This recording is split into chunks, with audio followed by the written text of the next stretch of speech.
Hello and welcome to ISSIP's Ambassador Series on Service Systems, conceived and led by David Ng and Gary Metcalf, ISSIP ambassadors. And this is the second in the series, and let me just turn it right over to David and to Gary to talk a little about your vision for the series and today's topic. So the idea behind this series is actually to promote conversation within ISSIP on service systems, and we're picking various themes. And we've asked Zad Khan to serve as moderator, and so I'm going to push over to him immediately. Thank you, everyone, and thank you for joining. Yeah, so this is our bi-monthly session. David and Gary are representing Creative Systemic Research Platform Institute, based out of Switzerland, and they're both ISSIP ambassadors. So this session's discussion is about which service systems are changing with globalization and deglobalization. So it's going to be a really interesting topic, trying to unpack these two factors about globalization and connecting that to service systems, as is relevant to many audiences. And on the discussion today, we are joined by Mike Wing. Mike Wing, has had decades of experience providing strategic communications and strategy in a number of organizations, including IBM for over 20 years. And now he's working with the Center for Global Enterprise, the Data Trust Alliance, where he's a fellow, and the Yale program on stakeholder innovation and management. So welcome, Mike, and thank you for being here today. Hi. We also have Gary Metcalf, and just to give you a bit of background, Gary is also a longtime social systems scientist, author, editor, a number of jack of all systems trades. He had a lot of work involving teaching through affiliations at Saybrook University in San Francisco, Sullivan University in Louisville, and Aalto University in Finland and Helsinki. And he served as president of the IFSR, the International Federation for Systems Research. So welcome, Gary. Thank you for being here. We also have David Ng. David Ng is a personal mentor of mine, but in addition to that, he's a recently appointed adjunct professor at OCAD University, based in Toronto. And prior to that, he's had lecturing engagements in Aalto University in Helsinki, as well as the University of Toronto. And prior to that, he was with IBM for a number of years. So a crossover of some IBM folks and a lot of folks in the systems community. Myself, my name is Zad Khan, and I'm a strategist based out of here in Toronto. I do work in a couple of different environments, but I'm also working with David on some advancing systems thinking. And I've participated in some banning conversations that Gary Metcalf has hosted. So I kind of joined the trio as well.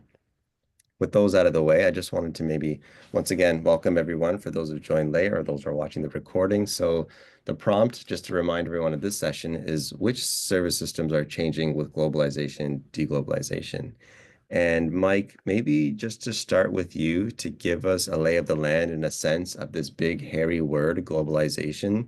You can give us a sense of what is globalization, and maybe just give us a baseline understanding of that. And what's up with the D coming part of that? What's with the deglobalization? Yes, well, D indeed. What I can suggest, what I can offer is the kind of perspective on these phenomena that you got from IBM, which many people here can talk about as in greater depth than I, including the IBM part of it. But that IBM itself being a kind of quintessentially global enterprise for a period of more than a century, and also being obviously, the kind of one of the origin points of the whole notion of services science. The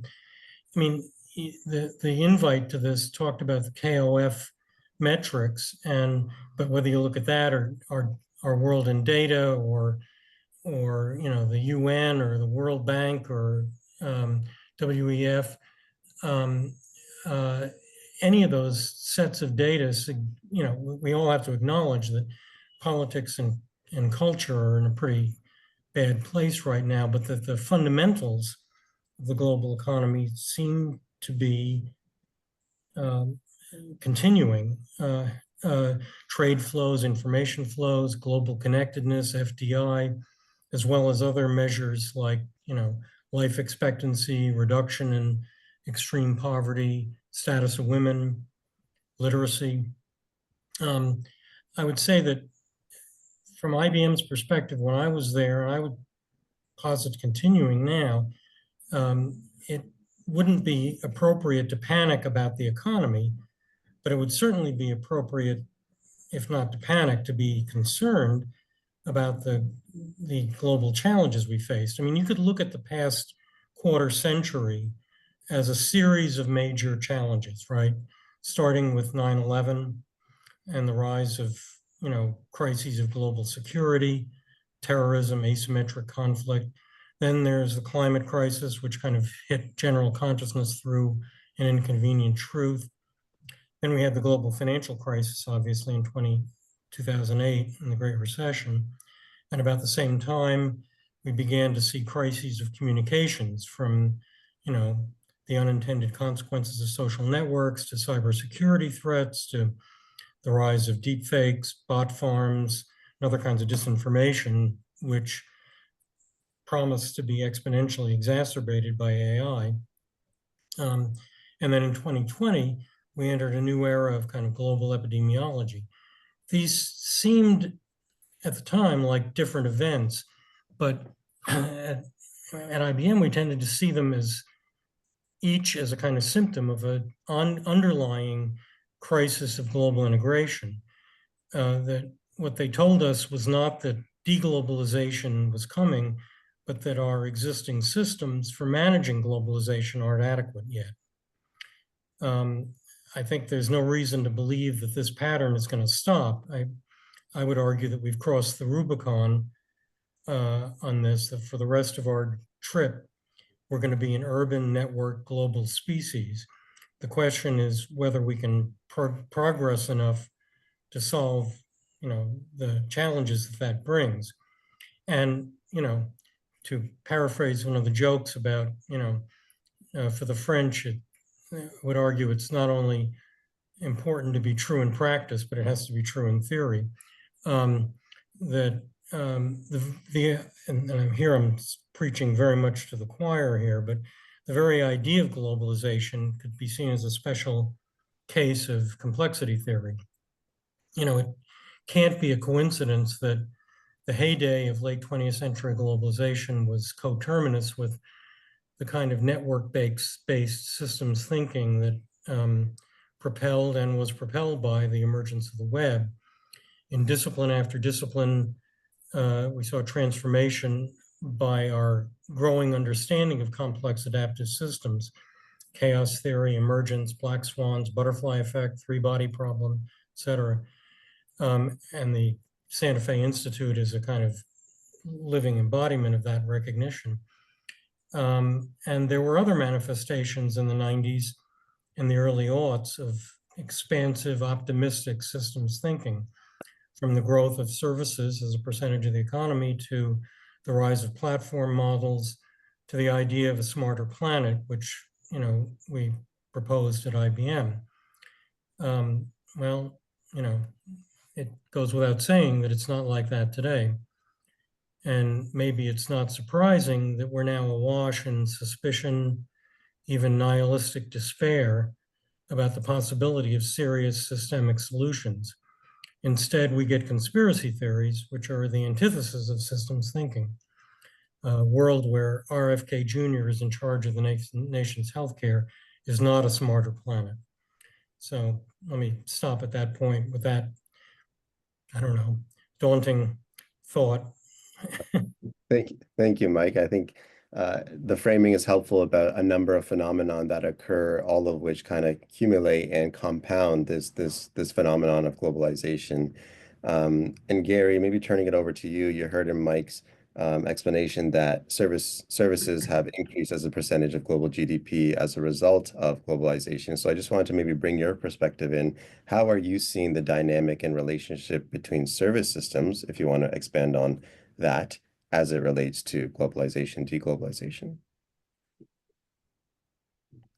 I think there's a sense going back to just physical production stuff, that maybe globalization has been almost inevitable, right? It's been a part of efficiency. It's been a part of better productivity, or it's somehow this trend just is a natural part of the evolution of industries or commerce, or whichever part.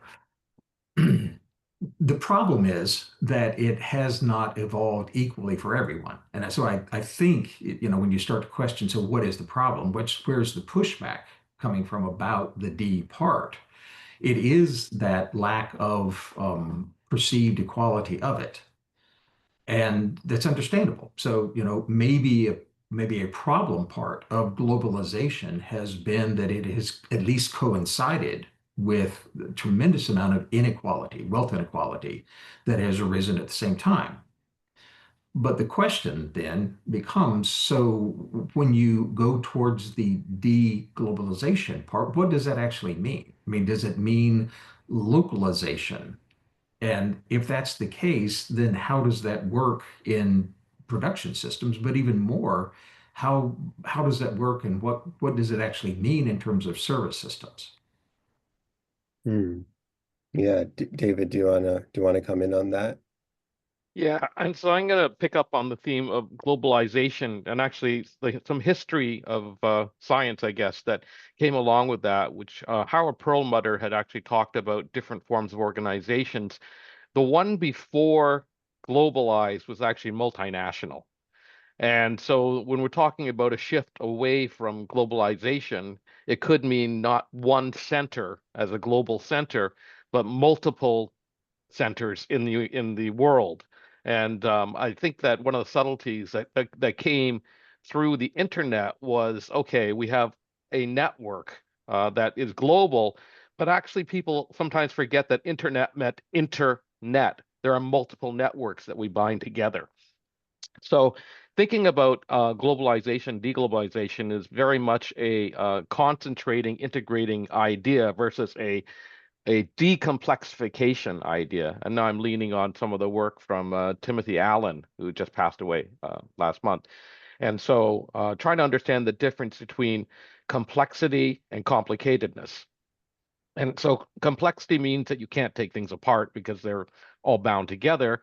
Complicatedness is something you can work and separate out. So an example I use for people who are familiar is a mainframe is a complex. A mainframe is one central system. Now you could have a network of mainframes, but let's talk about one mainframe. The alternative of that is a complicated system, which is all these servers, as an example. So you have a network of servers doing the work of a mainframe. In a complex system, the complex system is actually more efficient, but the complicated systems are more resilient because if one server goes down, the others don't. So when we're picking up on Gary's idea, I think that what's happened in the world is that the whole world has sped up, but maybe it shouldn't be seen that way if we're actually now going to a complicated design, which is we need systems that can actually work at various paces. So not everyone is operating at the 24/7 rate. Would it actually be possible to now say, oh, we're actually back to a 9 to 5 in this region, and that's the way that system works, and we can figure out how to interconnect them in the internet sense of the word, as opposed to trying to be global in one massive complex. Let me just mention, since you talked about the multinational, David, I saw that Jim posted in the chat link to the piece that Sam Palmisano published in Foreign Affairs in 2006, which provides a kind of a history of modern globalization, starting in the late 19th century with the emergence of what he called the International Corporation, which was relatively simple structurally, right? It was a hub and spokes system where everything was pretty much concentrated in the home country, and you had distribution arms around the world. And this wound up getting, and the world at the time actually that IBM was founded in 1911 was very integrated financially, very globally integrated. Then World War I came along, then the Depression, World War II, and essentially that set of crises stopped globalization balkanized the world for a period in Depression and World War, and created, in response to that, the multinational form, in which companies like IBM created mini versions of the parent company in countries around the world in order to be given permission to operate there. And then in the 80s, with the lowering of trade barriers, and then obviously with the emergence of the web in the 90s, that began to seem to be redundant and diseconomic, and you began to see Sam posited the emergence of a new form, a networked form, he called the globally integrated enterprise. But in other words, this pattern began really in the late 19th century, and extended up to now. And for what it's worth, I just quote a closing coda to Sam's piece in Foreign Affairs. He said, "The alternative to global integration is not appealing. Left unaddressed, discontent with globalization will only grow. People might ultimately choose to elect governments that impose strict regulations on trade or labor, perhaps of a highly protectionist sort. Worse, they might gravitate toward more extreme forms of nationalism, xenophobia, and modernism." This was 2006, remember? Thank you, Mike, and especially for sharing that piece. I forgot to mention at the up top, like as a stylized radio show here on these bi-monthly meetings, feel free to, if anyone wants to queue in, there's a Zoom function. If you click react, you can do raise your hand, or you can just let us know in the chat, or you can put your question in the chat. I'll be monitoring that off the side. So feel free. Or on that note, is there any questions or comments from the audience kind of on where we are, or want to jump in on the discussion?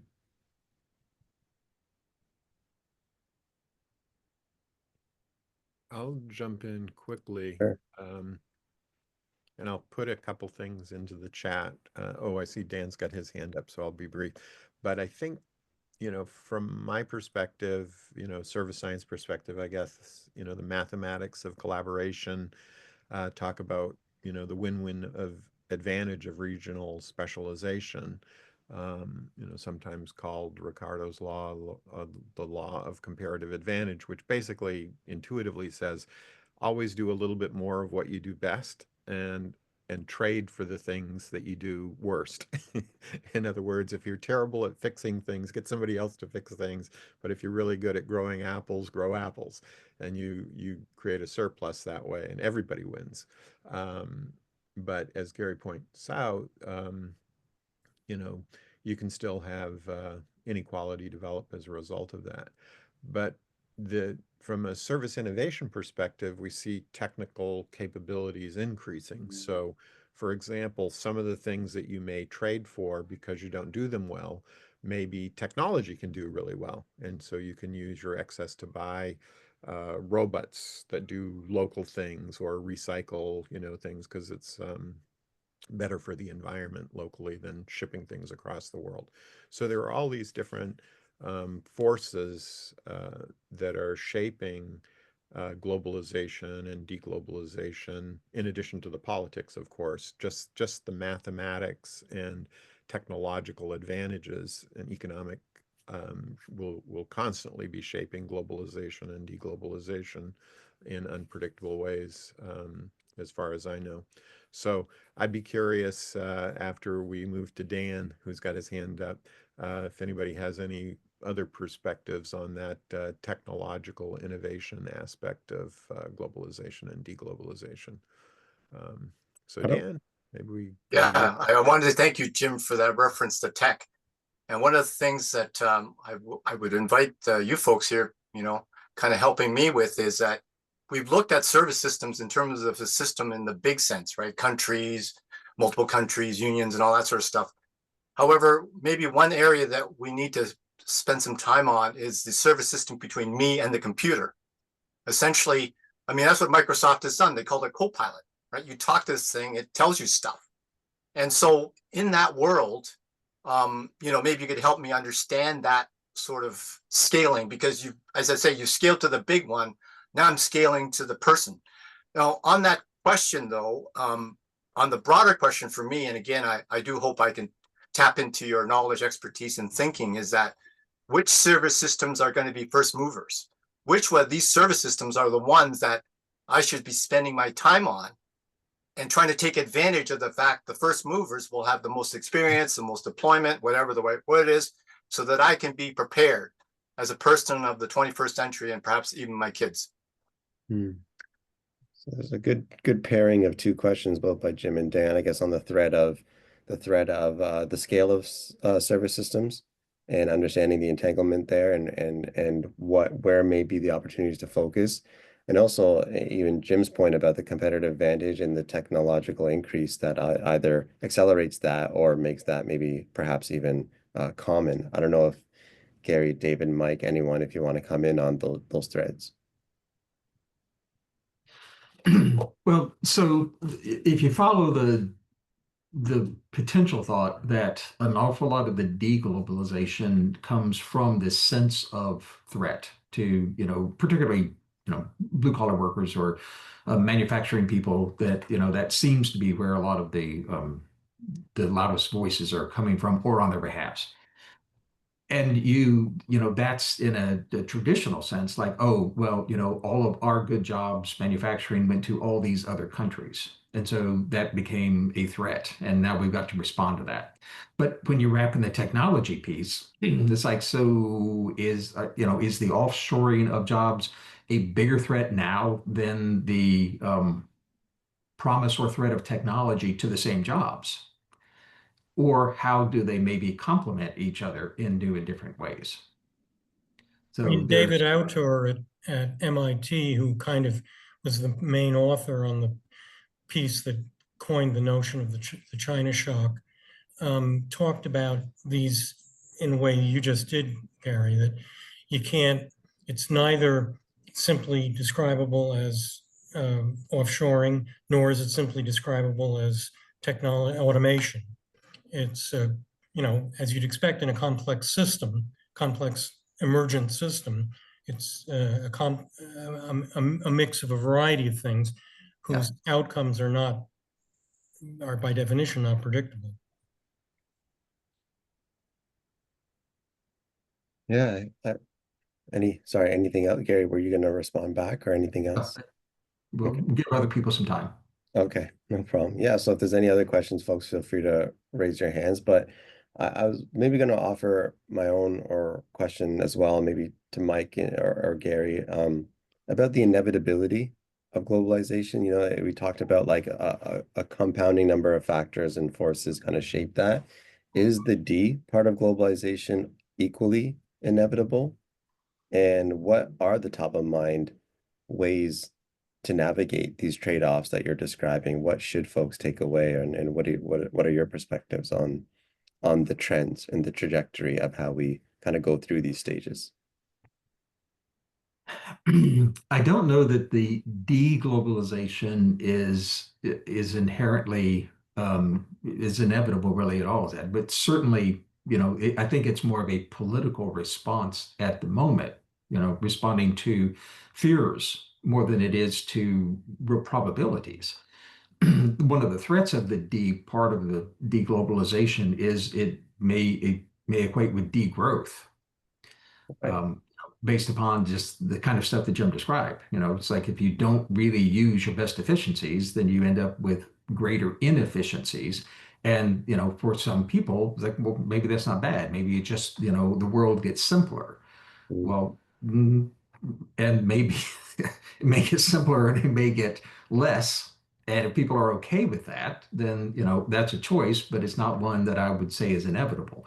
When you then overlay all the technology and the potential for it to have different influences, it's just, I think it raises a set of questions that will really need to be addressed in more complex ways, not just simple yes or no, either or. Right. I mean, if the hypothesis that I offered, which is that globalization is a kind of subset of complexity, then think about any kind of complex adaptive system, a rainforest.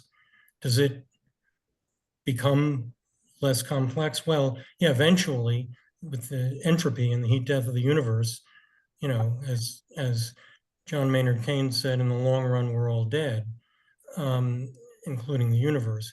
But short of that, complex systems don't naturally simplify. Right. Well, I think they do, and so if so we're now into the panarchy literature where you have life and death, and people may be familiar with the figure eight that happens. But when people look at the panarchy model that is by Buzz Halling, C.S. Halling, uh, what people see is that figure eight of life and death. But what people miss sometimes is that it's actually a three-level model, that with that figure eight, there's a figure eight above it, which is a slower and larger system. And then below it are smaller and faster systems. And so you have multiple systems, and when the system in the middle, in effect, goes down or is reorganizing, it gathers from both the slower systems and it creates new systems. So when a forest burns down, you don't get trees, like you don't get big trees again that start up. You get little shoots starting up. And so I think that getting back to this idea of whether there's a cycle of globalization, deglobalization, I think that we are in a deglobalization sense, but that doesn't mean necessarily that it happens equally. So maybe deglobalization is felt most by the most globalized organizations, and the ones that are already decentralized and smaller can respond more quickly.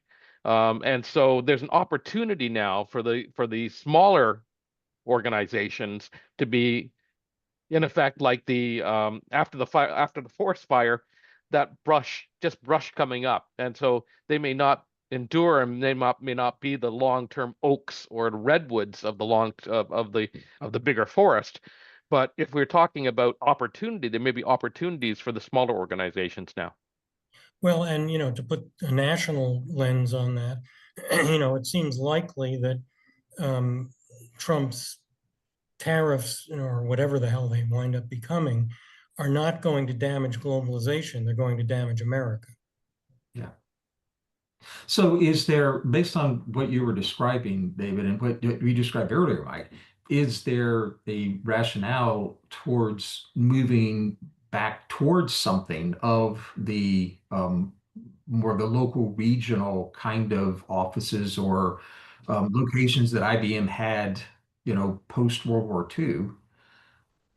And maybe that is a response, an organizational response that kind of decouples, but still is related and integrated.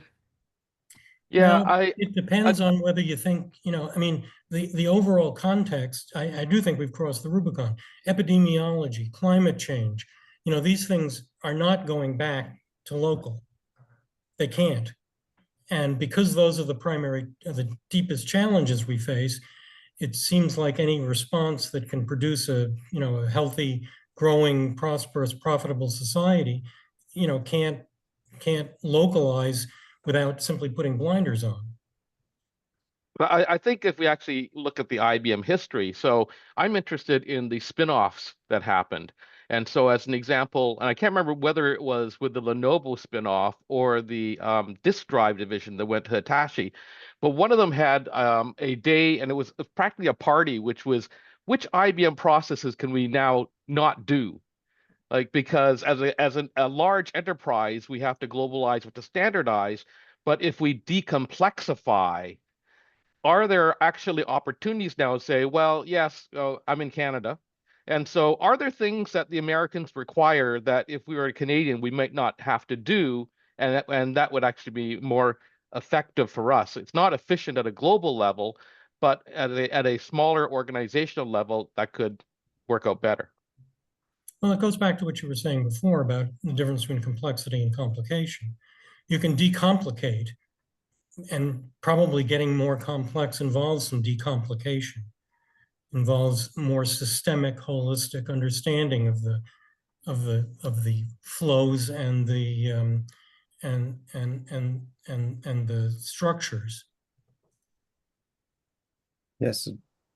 I mean, there's a lot here. I just wanted to give a pause or just give an opportunity if anyone from the audience wanted to come in on any questions for the three panelists or any part of the discussion.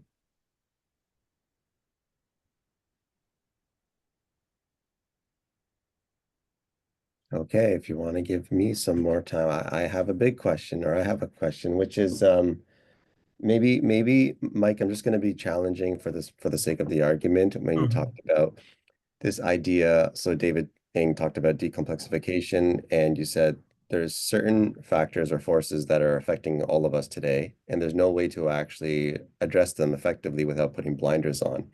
Is the act of putting blinders on perhaps a outcome or a desirable way for nations, regions, etc., to start to frame these challenges in a more regional context? So, perhaps, how do we conceive of that, or how do we understand the regionalizing of issues that were once global? I don't know. I mean, I would defer to almost anybody else on this. This is my opinion, and 250 will get you a ride on the subway here. But I would just say, you can't, microbes and climate flows and increasingly finance, can't, walls are quixotic. And, it's like, any network, right? Routes around blockages as if they're errors. And, once those network paths, once the planet has grown a central nervous system, it's, you can kill the central nervous system, but you're killing the planet, the organism. So I'm sorry, Sad, would you? I just said Gary or David. Oh, Yeah. yeah. So to try to tease apart some of the different examples, it's like you're probably familiar with, people advocating for, or even, like restaurants that do something like 100-mile diet, right? So we're only going to source things that are local in that way. There's actually a lot of rationale for that. There's a lot of sense, not just in terms of the transportation, but even in terms of, the quality of what you can do relative to food sources. And so if you get to the specific questions, so, does that make sense? There are things that you can really localize in a way that probably has a lot of sense to it. And there are other things, information, ideas, but particularly things like, health epidemiology, global health, that you can't isolate those things at a level that actually makes any sense. Putting blinders on about global health is not going to make global health any better. Mm-hmm. And so, David, you talked about the pacing of these types of shifts, and I wonder, is there an angle or perspective, and some of the language might be familiar with folks here, about supply side and demand side pacing? Are those strategies that service systems folks should have in mind, or what can they take away from seeing this shift from a pacing perspective? So, so I think buried in the idea of globalization was some ideas about standards and interoperability. And so, it actually pays to have the internet was a standard. And so it's like, okay, we actually now communicate with each other, even though, we're working through translators often. And so that's where the interoperability comes in. And so I appreciate the people who say that, globalization is better because you have one standard. But as an example, we don't have one currency in the world. We have multiple currencies in the world, but we do have exchange rates. And as long as those exchange rates keep operating in a reasonable way, we're okay. When someone decides to now go and say, no, we're going to close the doors and we're not going to trade with anyone, then it's like, well, that's an isolation issue. You're no longer allowing the interoperability, and that would eventually cause a decline in standards. And so I'm a fan of open standards that people arrive at. Those take time, though. And it takes time. And there was an earlier discussion about the win-win proposition. Can we actually get back to the idea that we actually are looking at win-win propositions and want people to listen to that?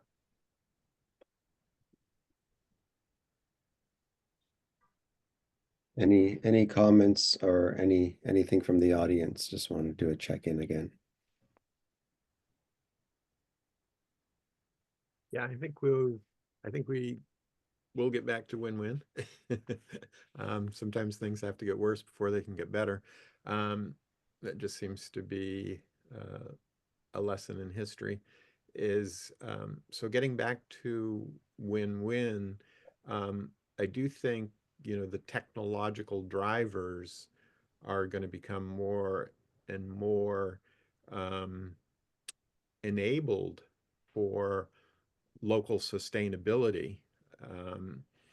If the energy sources can be found that are local and the material flow analysis is done.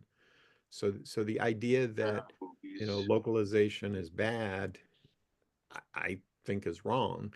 There's a mixture though, and that mixture, um, the question becomes, how do you systematically optimize the investment so that you avoid the problem that Gary brought up, which is wealth inequality? Because that leads to destabilization of the system. The human system gets destabilized when there's too much wealth inequality. Another lesson of history that people don't seem to pay a lot of attention to history. Um, but yeah, I think we do get back to win-win because of the mathematics of technology, and probably the thing that's holding that back the most is the local energy systems. So for example, you see, Bill Gates is fascinated with, can we get local nuclear, which is certainly feasible. And if you're following, a lot of investment in geothermal um, is rising. Um, Huge advantages to geothermal because you can get geothermal just about anywhere. And solar even is the efficiencies of solar over the last 2 decades is just breathtaking. So I do think that localization has, from a technological perspective, localization is driving a lot of good investment, and will continue to drive that. But if you don't have the stable structure between nations, of course, then you get all kinds of wars and land disputes and severe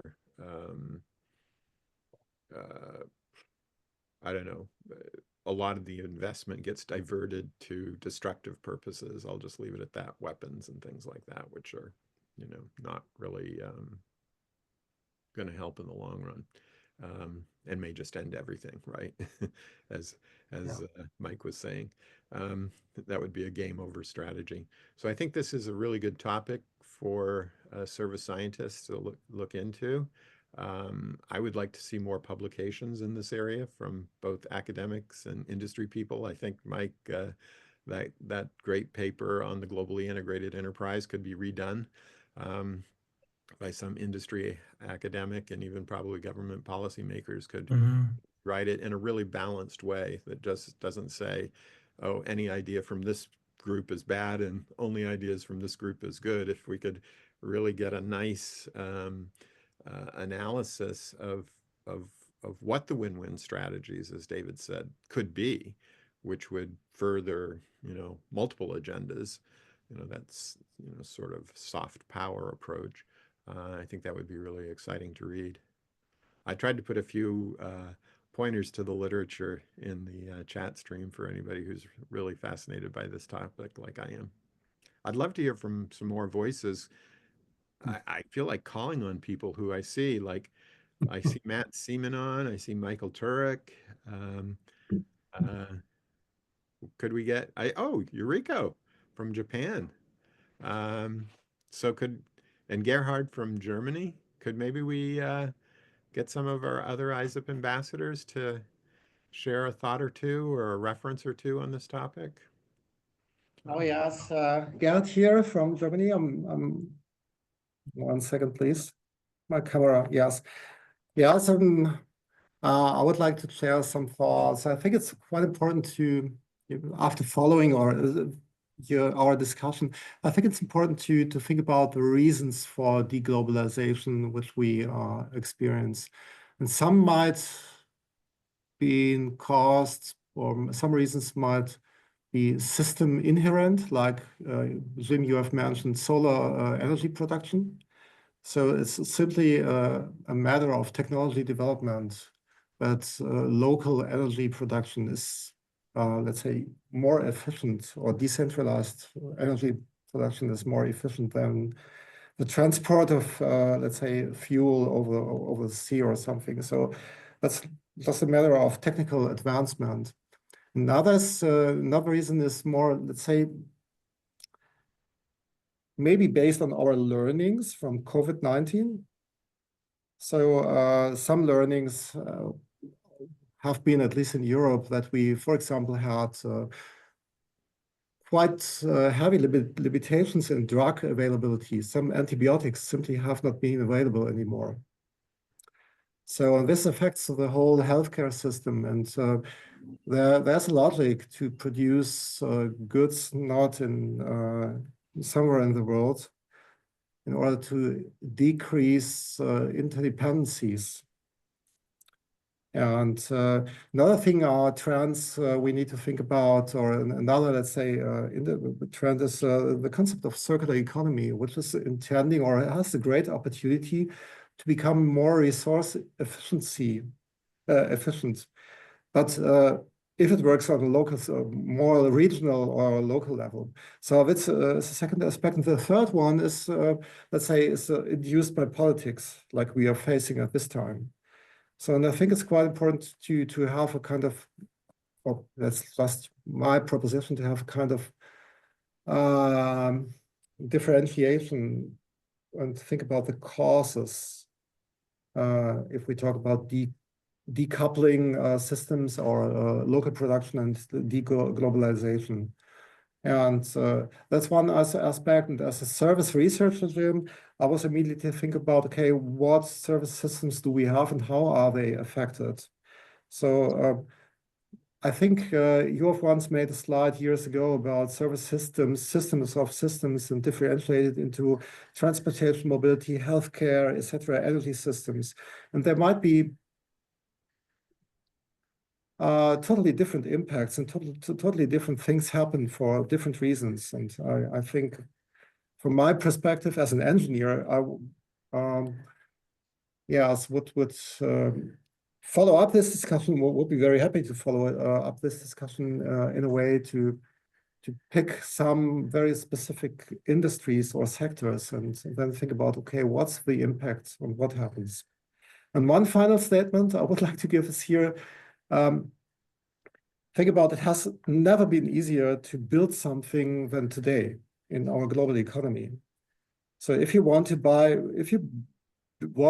start a startup building an e-bike, you can do it tomorrow. You can get everything you need in the internet on every marketplace. And most of the parts are coming from China or from wherever.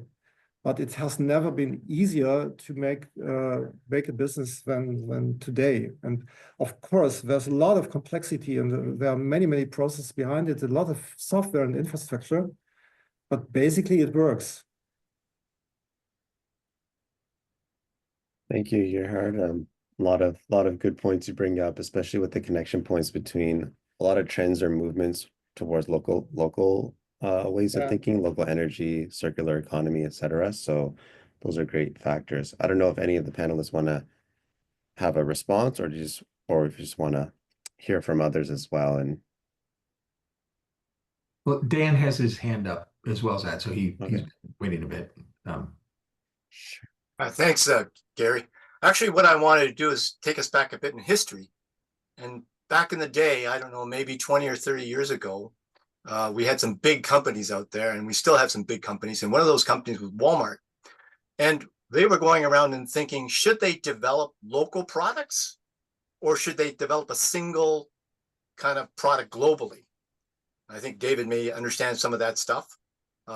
So does that help us understand perhaps the way this thing might work in the current future? For example, there might be an argument that the big boys, or big girls, as it were, the Walmarts of the world will drive this whole globalization, deglobalization, based on the things they know from their past. So, for example, one of the things that I found out was that when Walmart did that thing where they had a product they tried to sort of duplicate across all continents that they served, that they found out, for example, didn't work well in Germany for some reason. And so as a result of that, they changed their strategy. So I would think within the ethos of those companies, they do know kind of how to drive out whether they should deglobalize or globalize. Now, they didn't have as many service systems back then, but I just wanted to throw that out there and see if someone else has kind of had that experience or even thoughts around this whole concept that maybe that's the way it'll go. The big boys will decide, or the big girls will decide. Let me respond to that with a personal Walmart story. And so coming from Toronto, I went to a conference, it was ISSIP meeting in Mexico, and I forgot my sunblock. So it's like, okay, let's go and buy some sunblock. And so in Cancun, there is a Walmart. So I go into the Walmart and look at sunblock, and what do I see? Banana Boat. Banana Boat is a brand out of Canada. And so I flew from Toronto to Mexico to buy Canadian sunblock. And so when people think about what Walmart is doing, I stopped thinking about them as a global enterprise per se, but maybe one of the enablers of interoperability, which is, you're in Mexico, where are you going to get sunblock? Well, it's actually cheaper in Canada, so we'll import it from Canada to Mexico. And so I think there's an enabler there. And the idea of oneness or unity in systems thinking is something that I'm actually working against. There's an idea of contextualism, and this going back to Stephen C. Pepper in 1942. And the idea of contextualism is not about wholes. It is about, in effect, you think about organizations or people as threads in time. And we're operating all on different threads. And those are wholes alongside wholes. Sometimes you come together and you tie a knot and you work together, and sometimes you come apart. But trying to maintain that idea of a single rope through time, it's like, no, that's not the way we work. We actually engage and disengage as threads tying knots in various points in time. Yeah. So I think your example is a good question, Dan. And it spans, it's Walmart about products, but you can ask about the same about McDonald's. And you end up with kind of a question in between. So yes, there's an economy of scale where any big producer just can, make homogeneous things and then try to market them to every audience in the world. And that will play more or less according to local needs. And usually you'll end up within local preferences that won't necessarily buy into everybody wants a Big Mac or everybody wants the same, Walmart product. And so there's a need to have to do more paying attention and customizing and, find some sort of middle ground. And so, yes, I think the biggest influences will want to make it as simple as possible, but there is a localization that at some level will be necessary just to make it work. Also, what's big in if you compare Walmart to a local store, Walmart is a hegemon. But if you compare Walmart to the global economy, Walmart is one modest size organism. Excellent example, Dan. Thank you for that.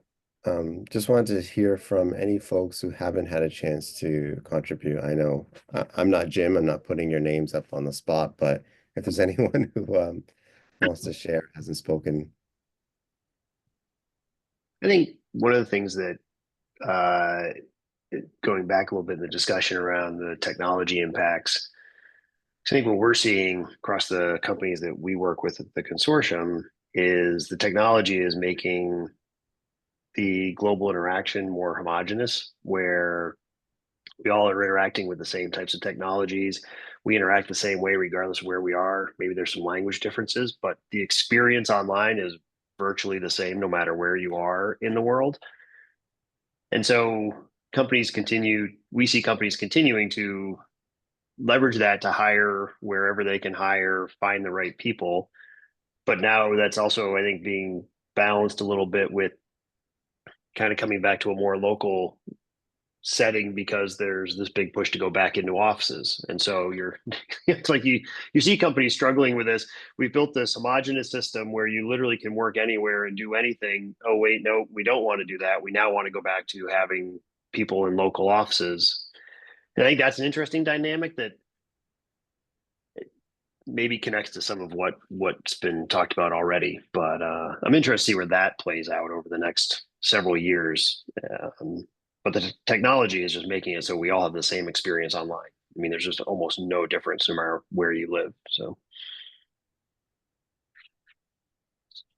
I think that's a really interesting point, Matt. And I've been actually experiencing and seeing that myself. Like, say, for example, like group chats or whatever, like, like what, like folks might interact with the same way. But I also noticed a layer of a cultural component of how you interact with the technologies where although say you're doing web design, so although the interface and the experience is going to be very similar universally, the culture in which a society says, of course, go to the website to get the information. Why are you calling the office? Is one example, but another culture might say, why would we post that information on our beautifully rendered website? It's like, the cultural experience is to come and interact with someone or speak to someone. So it's always interesting navigating.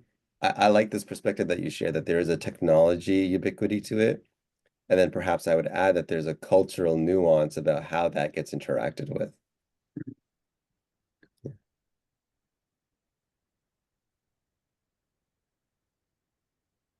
Any other comments from folks who haven't had a chance to share thoughts about the conversation so far? Any things you want to pick up on?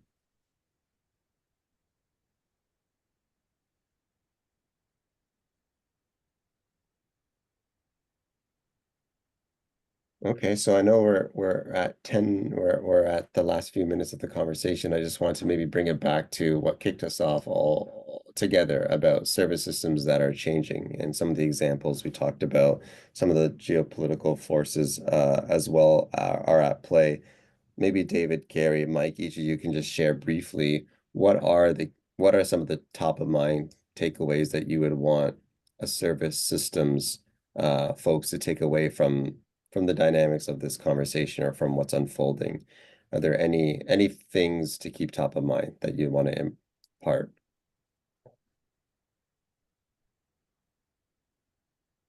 Well, it's not peculiar to questions of globalization or deglobalization, but, and again, I'm not just preaching to the choir.